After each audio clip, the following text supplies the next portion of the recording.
1600p with a native 4K user interface. The results aren't quite as crisp as some other PS4 Pro titles or Forza 7 on Xbox One X, but it's still a gorgeous looking game in motion, and the Pro showcases GT Sport at its best. Now, it's no secret that the PlayStation 3 installments often felt lacking in key areas, with often unsteady performance and disappointing visual flaws, but you can see something greater beneath the surface. Gran Turismo Sport is the game that fully realizes the vision started in those last two titles. GT Sport offers an incredible level of detail in every facet of its presentation. The move to PlayStation 4 means that materials, textures, and lighting are all amped up beyond what was previously possible. By making the leap to physically based rendering, the game features more realistic surfaces and objects throughout its environments and across the entire lineup of cars. Textures are sharper and more realistic as a result, even up close.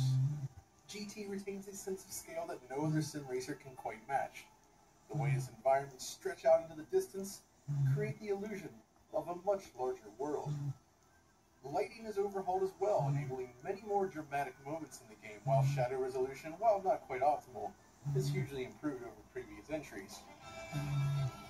Every car in the game then is loaded with detail this time. The smallest bits and bobs are rendered smoothly both in and out of gameplay, and the improved lighting and shading allow each one to blend more realistically with the environment. GT Sport's roster of cars is reduced compared to previous entries, but every car included features a super high-quality premium model, complete with remarkably high-quality interiors. Everything from the plastics used on the top of the dashboard to the leather stitching around the steering wheels and seats is captured with the utmost realism, and it looks excellent. But more than anything else, it's the support for high dynamic range that left us most impressed. Since first experiencing HDR last year, it's become one of our favorite visual features in games. Some games do it quite well indeed, but not all implementations are created equal, and many fall short.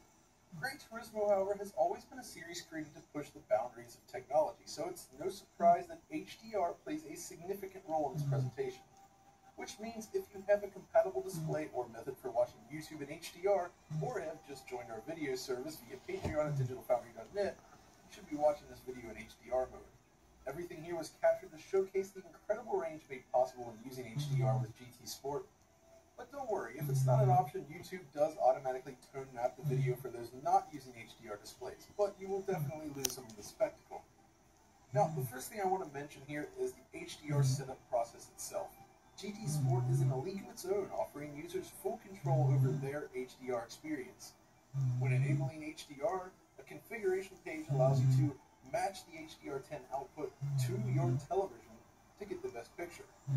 For instance, if you're using an LG display with reduced brightness while using HDR game mode, GT Sport allows you to overcome this entirely. More games can learn from this implementation. Now, as for the presentation itself, there are several elements which come together to define it. It begins with the rendering of the sky. The increased color depth and brightness of HDR allow the sunlight and clouds to exhibit a level of brightness closer to reality. After all, even on a cloudy day, the sky produces a level of brightness that exceeds what a digital display can produce. But HDR at least allows the game to get much, much closer than a standard display. Then there are the head and tail lights featured on the cars themselves. The contrast of